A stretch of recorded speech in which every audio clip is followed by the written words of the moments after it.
बिस्मिल्लाहिर्रहमानिर्रहीम। अस्सलाम वालेकुम नाज़रीन, उम्मीद और दुआ करता हूँ कि आप लोग जहाँ जहाँ पर होंगे खैर आफियत से होंगे। नाज़रीन, वैसे तो पाकिस्तान के अंदर पॉलिटिकल केओस ही ख़त्म नहीं होती और वो पॉलिटिकल केओस की वजह से ही बहुत बड़ी बड़ी स्टोरीज़ जो आपकर मेरे माशरे के हालात की अक्कासी करती हैं वो कभी कभार छुप जाती हैं। एक इसी तरह की स्टोरी कराची से रिपोर्ट हुई है कि पिछले कुछ दिनों से आप सोशल मीडिया के ऊपर वो स्टोरी बड़े देख रहे होंगे कि बहुत सारे लोग उसको फॉलो कर रहे हैं और वो मुस्तफ़ा कत्ल केस है।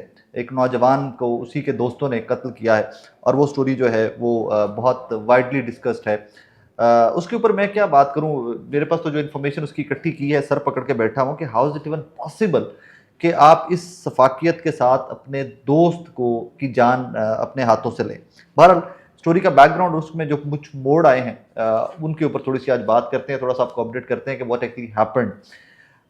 मल्टीपल सोर्सेज से मैंने कुछ कन्फर्मेशन ली हैं, कुछ जो हमारे रिपोर्टर हैं, क्राइम रिपोर्टर कराची के, जो सारी स्टोरी को फॉलो कर रहे हैं, उनसे दो तीन से कंफर्म करने के बाद जो इन्फॉर्मेशन मैच की है वो मैं आपके सामने रख रहा हूँ। एक तो जी ये सारी कहानी स्टार्ट होती है न्यू ईयर नाइट से। न्यू ईयर नाइट की पार्टी है, पार्टी के ऊपर ये अरमगान, शिराज और मुस्तफ़ा ये तमाम लोग पार्टी कर रहे हैं। बीच में कोई खातून इन्वॉल्व हैं, एक खातून है।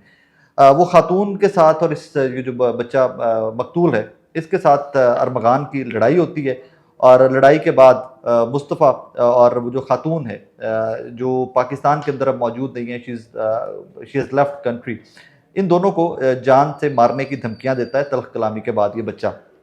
मैं तो इसको भी बच्चा ही कहूँगा। अब वो ड्रग एडिक्ट है, वो मनशियात फरोश है, वो कोई कार्टल है, वो कोई माफिया है, वो कहानियाँ अलग की हैं, लेकिन एज वाइज तो ये भी नौजवान है। हाँ, सवालात बहुत सारे हैं, इसका घर कहाँ से आया, इसकी गाड़ियाँ कहाँ से आई, इसका फैमिली बैकग्राउंड क्या है, वो थोड़ा सा उसके ऊपर बात करते हैं। इसके ऊपर FIR कितनी है वो भी मैं आपके सामने रखता हूँ। ये मुलजिम, ये जो इस कत्ल का जो मुलजिम है ये पुराना पेशावर लगता है, इसके ऊपर पहले की भी FIR मौजूद हैं। अब इसके बाद जनाब 6 जनवरी को मुस्तफ़ा को बुलवाया गया अपने घर के ऊपर। इस अरमगान ने, जो इसका वहाँ पर कराची में घर है, एक पॉश घर है, उस घर के अंदर कारोबार भी चल रहा था, एक कॉल सेंटर भी चल रहा था, 30-40 लोग वहाँ पर काम भी करते थे। वॉक थ्रू गेट्स लगे हुए हैं, ऑटोमेटेड गेट्स हैं, टेक्नोलॉजी का भरपूर इस्तेमाल किया गया घर के अंदर भी। और इन साहब ने उनको बुलवाया वहाँ पर। झगड़ा तो खैर वही जो न्यू ईयर नाइट वाला चला आ रहा था, उसके बाद इन्होंने उसके ऊपर तशद्दुद किया। दो स्टेटमेंट्स पैरेलल चल रही हैं इस टाइम के ऊपर। शिराज और अरमगान, ये दोनों दोस्त जो इस कत्ल के अंदर इन्वॉल्व हैं, इनकी अपनी स्टेटमेंट्स के अंदर बहुत कॉन्ट्रडिक्शंस हैं। एक साहब ये कहते हैं कि जनाब यहाँ पर उसको तशद्दुद किया गया, टॉर्चर किया गया और उसकी जान ले ली गई घर के अंदर। एक तरफ फिर एक और स्टोरी चलती है कि जनाब उसको यहाँ से लेकर हब लेकर जाया गया, वो उसको वहाँ पर जाकर गाड़ी थी, उसी की गाड़ी थी, हमने गाड़ी को जला दिया और वो ही passed away and all that. Parallel stories चल रही हैं और हर घंटे के बाद ये मुल्जिमान अपनी अपनी स्टेटमेंट्स बदल रहे हैं। हर घंटे के बाद इनके पेरेंट्स, जो एक साहब सामने आ रहे हैं, जो इसमें मुबैना कातिल है, जो उसके पेरेंट फादर सामने आ रहे हैं, वो खुद भी एक अजीब सी मखलूक या खुद भी एक अजीब सी स्टोरी लग रहे हैं मुझे तो, कि बंदा इस पर क्या कमेंट्री करे, वालिदैन हैं उसमें। एनीवेज, ये 3-4 जो FIRs हैं ये मैं आपके सामने रख देता हूँ। सबसे पहले जो FIR थी इस नौजवान के ऊपर वो 2019 की है, फिर 2019 की दूसरी FIR है, फिर 2024 की FIR है और फिर 2024 की एक और FIR है। थाना गिजरी है, थाना दरख्शा है, थाना कस्टम है, 2 थाना कस्टम की FIRs हैं। कुछ FIRs की डिटेल्स मैं आपको पढ़ के सुना देता हूँ। एक तो ये खातून वाली FIR है, जो बच्चा मकतूल है इसकी वालदा वाली FIR है। उसके आगे चलें तो सेकंड FIR जो है उसमें ये साहब जनाब ये 2000 गालिबन ये FIR है जी 2023 की। 2023 में ये FIR क्या है, जरा इसका उन्वान सुनिए, जरा मतन सुनिएगा। मैं अपनी फैमिली के साथ रिहाइश पजीर हूँ और पानी का टैंकर चलाता हूँ। कल मोरखा 12/9/2023 को बवक्त 2 बजे मैं अपने पानी के टैंकर नंबर दिया हुआ है पानी खाली करके वापस जा रहा था कि बकाम नज़द अल हबीब बैंक, बड़ा Shahbaz commercial phase DH6 Karachi पहुंचा तो एक गाड़ी नंबर फोर्ड बरंग स्याह पर सवार शख्स ने ओवरटेक करने पर मेरे टैंकर को, मतलब इस वाटर टैंकर ने अरमगान की गाड़ी को ओवरटेक किया था और अरमगान ने उसके ऊपर फायरिंग की और गोलियां मार दी। जब लोगों ने वहाँ पकड़ लिया तो फिर माफ़ी मांगी, अपना फ़ोन नंबर दिया और कहा कि जी मैं आपका अजाला करूँगा। अब वो फोर्ड वाला जो था, जो टैंकर का ड्राइवर था, उसने भाईजान जाके FIR करवा दी कि इसने मुझे जान से मारने की कोशिश की है। एक वो FIR है इसके ऊपर। फिर इसके ऊपर जनाब कोई अजीब अजीब सी FIRs हैं कि एक कोई, अभी हमें एक रिपोर्टर बता रहे थे, क्राइम रिपोर्टर कराची के, कि जनाब इसके ऊपर वो भत्ता की FIR भी है कि भत्ते की कोशिश की लेने की किसी से, कंपनी से, वो FIR भी मौजूद है। सवालात चंद हैं। एक तो सबसे पहले इस नौजवान का फैमिली बैकग्राउंड ऐसा क्या, कौन सा ये बिलियनियर, कौन सा ये टाइकून या बहुत बड़े किसी जागीरदार की औलाद है कि इन साहब के पास ईट्रॉन भी घर पे खड़ी हुई थी, रैप्टर भी फोर्ड खड़ा हुआ था, 2 कनाल का घर भी था और ये सब कुछ इनका है। मतलब ये इनका अब विरासती नहीं है, इनके वालिद की तरफ से इनहेरिटेंस नहीं है, वालिदैन कहीं और रहते हैं। और वालिद की जो हालत मैंने देखी है, जो उनकी गुफ्तगू मैंने टेलीविज़न के ऊपर सुनी है, कुछ चैनल्स के ऊपर, यूट्यूब के ऊपर सुनी है, मुझे नहीं लगता कि ये कोई पुराने पैसे हैं या कोई पुराना स्टैब्लिश बिजनेस है या इवन लीगल मनी है। उसके बाद आगे चलिए तो अदालतें और पुलिस जिस तरह ट्रीट करती रही है, वो भी कहानी एक अजीब सी है कि पहले रिमांड नहीं दिया गया, जेल भेज दिया गया। हालांकि इसने बच्चे ने, इसी अरमगान ने पुलिस वालों के ऊपर डायरेक्टली फायरिंग की। एक डीएसपी जख्मी हुआ, यही कैपिटल के अंदर या इस्लामाबाद के अंदर, लाहौर या पंजाब के अंदर कहीं पर इस तरह की कोई जख्मी हुआ होता बंदा, पुलिस वाला जख्मी हुआ होता, तो बंदा पूरे ख़ानदान को पुलिस ने मार मार के चित्र, मुंह और हर चीज़ एक सी कर दी होनी थी, नीला पीला कर दिया होना था। लेकिन इधर जो है साहब वो रिमांड नहीं मिला। अब रिमांड आज इसका रिमांड हो गया। चंद सवालात बार बार, वालिद कह रहा है कि मेरा बच्चा नशई है, ये मेरे सामने पड़ी हुई है कि वो कहते हैं जनाब कि मेरा बच्चा नशई है, उसको नशा नहीं मिल रहा और उसकी हालत ऐसे हो गई है। अगर ये नशे की हालत में कोई आइस का या कोई ड्रग एब्यूज़ के बाद ये मर्डर हुआ है जो मुस्तफ़ा का हुआ है, तो उसके बाद इसकी लीड्स तो फिर बहुत दूर तक जाएंगी, बहुत दूर तक जाएंगी ना, कि यहाँ पर पार्टियाँ भी होती रही हैं, यहाँ कौन कौन आता रहा है, कौन कौन इन्फ्लुएंशियल लोग आते रहे हैं।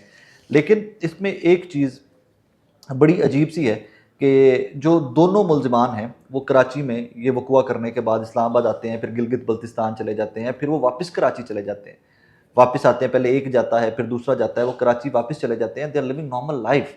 मतलब इतनी बड़ी हैपनिंग हो जाती है और they are okay with it, they are normal with it. मतलब इसमें आप देखिए कि मेरा और आपका मुआशरा किस कदर डिक्लाइन पे है, हम कितने पस्त हो चुके हैं माशरती तौर के ऊपर। कि इस तरह का कोई सान्या होता था ना, पुराने वक्तों में कहते थे कि जब कोई लाल आंधी चलती थी जिस तरफ से, तो कहा जाता था कि इस तरफ कोई ना कोई बहुत बड़ा सान्या हुआ है, इस तरफ कोई बंदा जान से चला गया जहाँ से लाल आंधी चली है। अब पता नहीं लाल आंधियाँ भी क्यों नहीं चलती, अब तो रोज़ इस तरह की उल्टी सीधी स्टोरीज हम रिपोर्ट कर रहे होते हैं।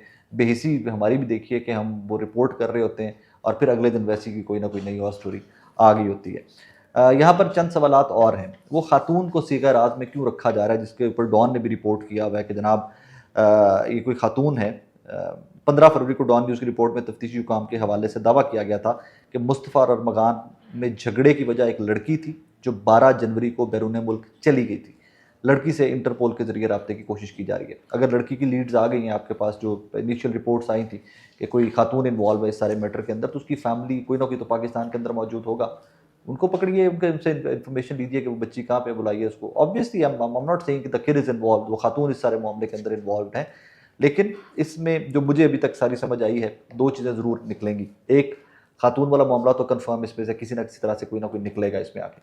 Secondly, drug abuse, drug use नहीं, ड्रग एब्यूज़ का मामला इस सारे मैटर में से ज़रूर निकलेगा।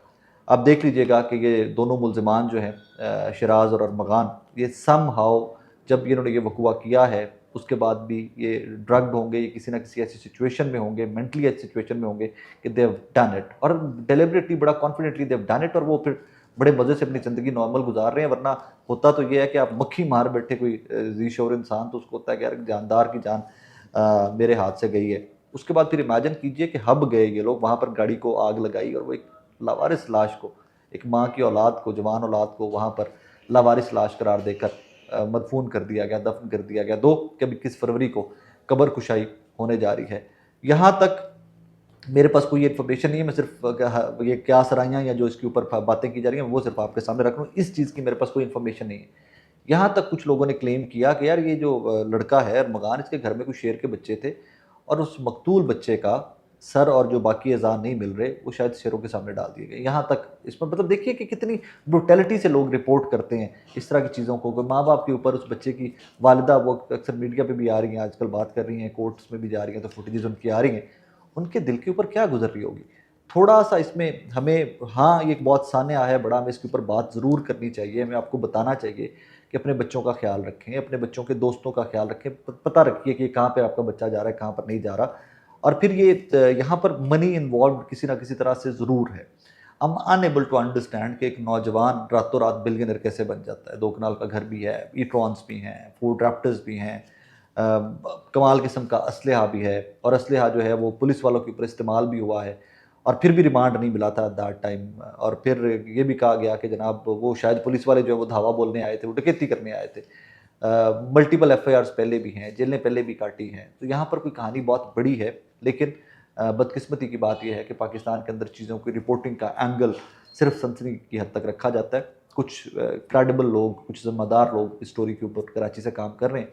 फर्दर इंशाल्लाह जो भी डिटेल्स आएंगी वो भी आप तक रखेंगे। लेकिन एक जाते जाते फिर गुजारिश है आप लोगों से, अपने बच्चों का बहुत ख्याल रखा करें। वो किन से मिलते हैं, कहाँ उठते हैं, कितने बजे गए, कब आए, उनके बैग्स चेक करें, उनकी हैबिट्स को थोड़ा ऑब्जर्व करें। यहाँ पर डेफिनेटली ड्रग अब्यूज़ का मामला भी मुझे तो दिखाई दे रहा है।